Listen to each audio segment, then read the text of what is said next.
Всем привет! С вами Дэрин. Сегодня мы будем записывать реакцию. Но не на этом. Это будет такая заставочка. Это не на этом мы будем. Это такая у меня заставочка будет. Подождите. Сори. Извините. Короче, сейчас будем делать реакцию на какую-нибудь страшилку, кстати, которую я при вас зайду. Ну все, погнали. Заставочку убирайся, потому что заставочка. И сами скоро буду выпускать новое видео, новую серию про эти. Подписывайтесь, пожалуйста. Теперь, вот. Какое я... Так, случайно, извините. Сорян. Короче, может быть, посмотреть... Помню страшилку «Странный мальчик».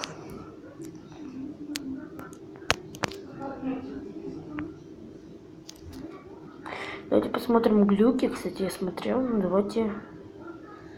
Стук. Так повторялось еще 4 раза. Я слышал смесь криков и слезных призывов. А вчера приходил почтальон. Так, все. Сейчас сначала начинаем. Когда мне было 6 лет. Это была середина урока чтения, и мне ужасно захотелось в туалет. На самом деле, в том возрасте некоторые дети еще продолжают ходить под себя, и я боялся так опозориться на людях. Я поднял руку и сказал, что мне нужно в туалет. После обычной речи о том, как я должен был сходить на перемене, учительница дала мне ключ к туалету для инвалидов, самому близкому к нашему классу. Была середина 5-го урока, и коридоры были пусты, и для меня выглядели как пещеры. Я тогда еще был очень маленьким. У меня были проблемы с открыванием дверей, так что я минуты 2 проторчал, пытаясь открыть дверь. Когда я сел на свой фарфоровый трон, то услышал стук в дверь. «Занято?» – недовольным голосом ответил я. Пауза. Потом стук возобновился. Он стал быстрее и решительнее. «Да подожди ты!» Стук замедлился, и голос ответил. «Впусти меня! Мне нужно войти внутрь!» Тон говорящего был тонким и пронзительным. Говорил незнакомый мне взрослый. Пусть мне и было Вопрос, почему зеленый фон? По сути, можно взять фотографию из... Либо самому сделать, либо можно взять фотографию из интернета, но тут он не последовал сделать фон этот. Я смотрел, но тут уже придирка есть. То что... Но я имел неплохое представление о правилах посещения туалета. Главным было, в месте, которое чуть больше шкафа, не должно быть 2 людей одновременно. «Уходи!» Стук вновь усилился, превратившись в неистовый барабанный ритм. Стучавший, кажется, был всего в паре метров от меня. Я слышал все более и более отчаянные крики. «Впусти меня! Просто открой дверь! Пожалуйста!» Тогда я испугался. Стук и крик были такими громкими, и никто не приходил спасти меня. В конце концов, потому что прошло почти полчаса, когда я отказался... Вопрос такой. У меня такой вопрос заявился, почему он только сейчас сделал фон, а тогда не мог. Я такая, вот. И плюс, почему нельзя было сфотографировать сбоку, потому что так это выглядит, как будто ты в туалет смываешь, вот честно. Кстати, в конце видео я скажу, нормально страшилка или говно. Ну или как-то пойдет, так что давай смотрим. Дверь. Та открыла запасным ключом и отвела меня к директору, и вызвали моих родителей. Я должен был оставаться после уроков до конца недели. Я никогда никому не говорил, что произошло. Это произошло за несколько недель до моей следующей встречи с этим явлением. Я только что отпраздновал свой 7-й день рождения, и моя семья устроила барбекю. Стоял великолепный солнечный день, но как только мы установили все на заднем дворе, уголь отказался гореть. Мой отец попросил меня пойти и взять разжигатель огня из сарая в палисаднике. Внутри было довольно тесно, и я не совсем туда помещался, так что я просто открыл сарай, встал на цыпочки, чтобы достать до цели. Ну, во-первых, почему он стоит на вот этой штуке? Во-вторых, он реально стоит. И вообще, как? Мог бы где-нибудь вот тут, вот тут, не понимаю. Ну, где-то вот чуть дальше на пол поставить. Нет, он на эту поставил. я не помню, как он называется, но зачем он так поставил, вот честно, я не знаю. Ну, это его решение. И почему нельзя рассказывать своим настоящим голосом, не знаю, не понимаю. Вообще не понимаю. Потом закрыл дверь. Стоило мне повернуться. Ничего не закрыл дверь.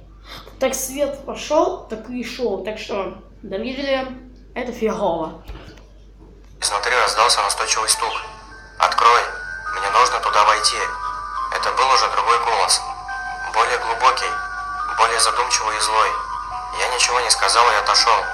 Я понятия не имел, что происходит, но был напуган. Тогда опять изо всей силы ударили в дверь. И я снова... Эй, почему?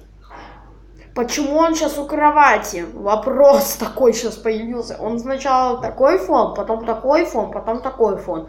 Интересно, нафига он так делает? Я мог один фон так сделать, все. А тот фон с сараем можно было затемнить, когда он типа закрыл дверь. Ну просто это невозможно смотреть. Ну как, возможно, но тут много косяков есть. Вот честно, много косяков. О, слышал голос. «Маленький ублюдок, я тебе зубы повырываю. Впусти меня». Я был маленький и не понимал, что происходит. Потом примерно через 15 минут постучал мой отец и велел открыть мне дверь. Я провел остаток дня весь тревоженный и все время оглядывался через плечо. Как вы уже догадались, таких голосов было много. Я насчитал по меньшей мере 30. Я слышал их почти каждый месяц. Все умоляли открыть дверь. В основном это случалось сразу после ее закрытия. Как будто эти странные существа следили за мной. Я никогда никому ничего не говорил. Но, честно говоря, я просто привык к голосам.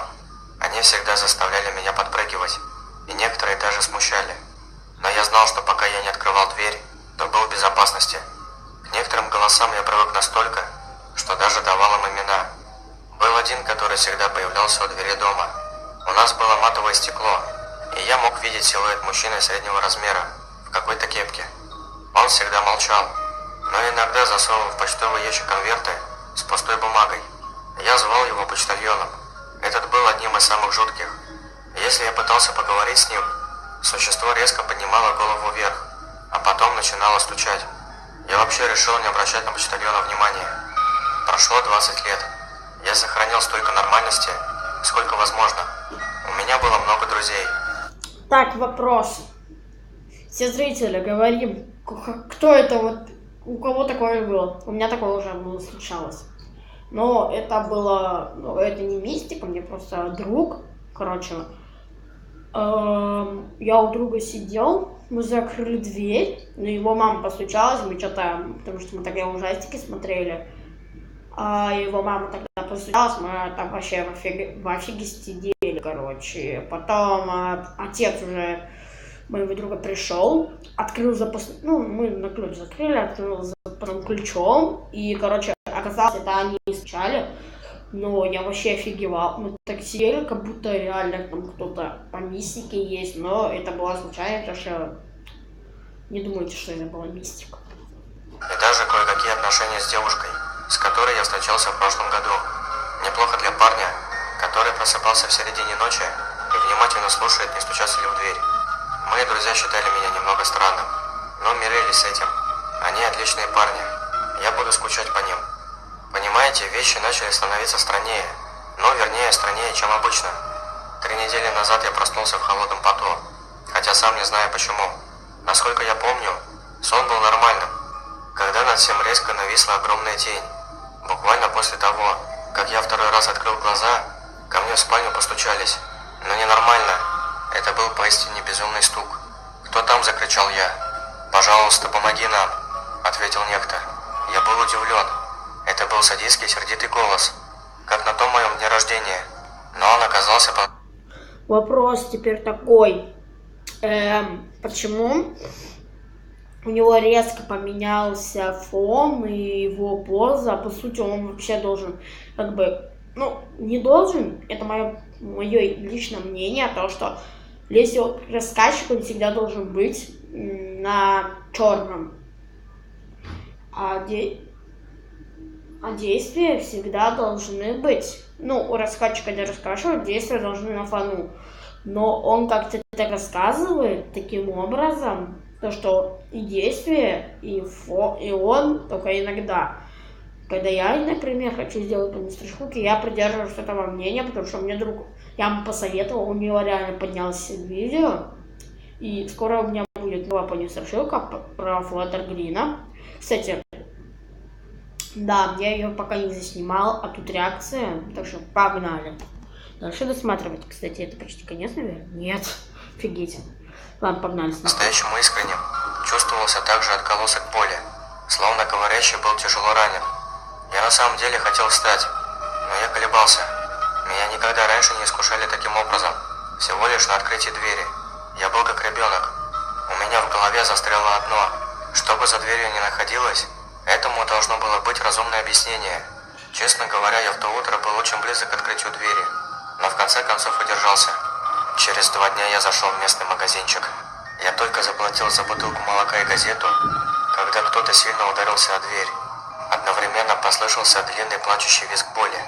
Я повернулся к двери, но на стекле было расклеено столько рекламных бумажек, что я разглядел лишь силуэт женщины, стучавшей по стеклу ладонями. Продавец смотрел на меня, как на сумасшедшего. В конце концов я спросил, есть ли здесь туалет, и прятался там 10 минут, пока крик не прекратился. Так повторялось еще 4 раза. Я слышал смесь криков и слезных призывов. А вчера приходил почтальон. Сначала он вежливо постучал, а потом просунул конверт. Потом еще и еще. В общей сложности 10 коричневых конвертов. Почтальон подождал несколько минут, пару раз постучал, потом оставил меня в покое. Каждое письмо содержало лист бумаги формата А4, но кто-то что-то на них писал, да с таким нажимом, что в центре каждой была большая дырка, а края потерлись. Я сунул их обратно в конверты и попытался выбросить все это из головы. Ночью кто-то яростно стучал в дверь моей спальни. На этот раз не было ни крика, ни воя, ни рева. Просто плач. Десятки и десятки голосов тихо плакали. Еще один удар в дверь. Штукатурка посыпалась со стен на ковер. До сих пор не было слышно ни одного слова. За дверью лишь плакали. Бам! Я вскочил со стула. Бам! В углу двери появилась паутина из трещин. Мой телефон зазвонил, и я услышал стук в оконное стекло. Я снял трубку, и на том конце услышал еще больше плачущих голосов, даже не рыдающих. Это больше походило на рев ужаса и тоски. Я повесил трубку, но звонок продолжался, так что я отключил телефон. Почти всю свою мебель я подтолкнул к двери и окну. Так прошло 3 часа с начала стука, который не ослабевал, как и плач. Я был абсолютно уверен, что моя дверь долго не протянет. Что касается моей недобаррикады, ее можно разбросить за пару минут. Я впервые столкнулся с реальной возможностью смерти. Бам! Чего они хотят? Бам! Может, они не хотят причинить мне боль? Бам! Раньше они казались страшными, несущими угрозу. Бам! Зачем они это делают? Бам! Может быть, стоит и открыть? Может быть, стоит впустить их? И вдруг наступила тишина. Даже плач прекратился. Я сидел, не шевелясь, в течение минуты. Потом встал и поспешил к двери, чтобы выйти на улицу и убежать подальше от этой комнаты и проклятого стука. Разбросав баррикаду, я повернул ручку. Заперто. Опустившись на колени, я заглянул в замочную скважину. За моей спальней не было привычного коридора.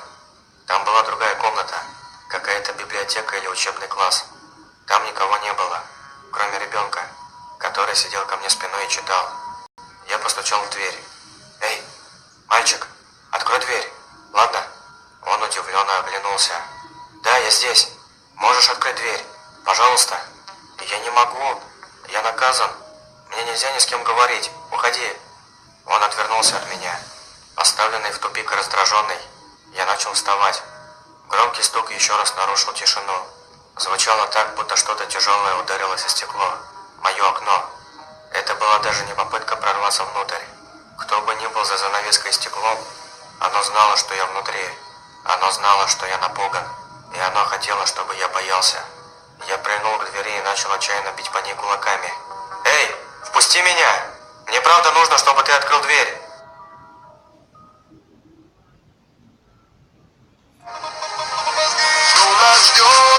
Так, вопрос. У меня тут заявился резкий. Во-первых, Если что-то тяжелое упало на окно, хана бы окну приближалась. Я что-то не понял, почему хана окно не было. Получается, оно должно было разбиться. Во-вторых, как можно так? Невозможно, чтобы другая комната была. В-третьих, почему он не открыл? Блин, что-то все время... Мам!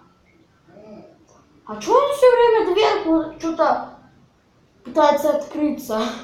Ну, потому что много телевизора. Все, извините.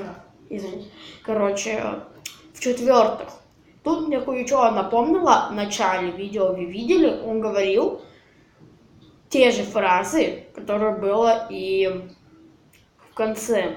Получается, кто-то стучался, ему правда это было нужно, и тут одна проблема. И тут этот же человек решил пошутить с ним же так. А потом он, наверное, не увидел себя, мне как показалось, что это он был, но хоть тут не показывали. И я не понимаю, в чем прикол. Так что всем удачи, всем пока. С вами был Дерент. И мы смотрели реакцию. Пока.